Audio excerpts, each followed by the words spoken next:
नमस्कार मैत्रिणींनो, मी आज आहे ना मटकीची चटणी तुमच्यासोबत शेअर करणार आहे।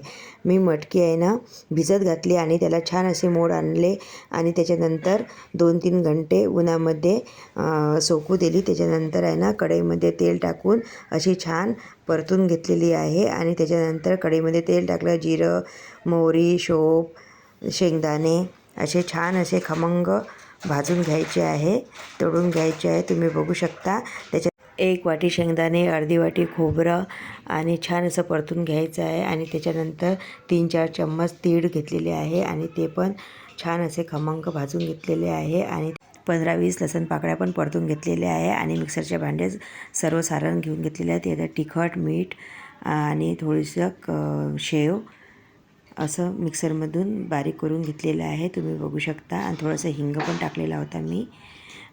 अशा प्रकारे मी सर्व असं मिक्सरमधून बारीक करून घेत आहे, तुम्ही बघू शकता।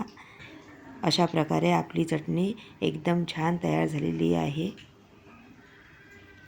तुम्ही त्याला तोंडी लावण्यासाठी घेऊ शकता किंवा एखाद्या दिवशी आपल्या घरी भाजी जर आवडीची नसली तर छान आपल्याला चपाती भाकरीसोबत खायला छान अशी खमंग आणि पौष्टिक अशी चटणी तयार झालेली आहे। तुम्हाला जर माझी रेसिपी आवडली असेल तर लाईक, शेअर, कमेंट आणि सबस्क्राईब करायला विसरू नका।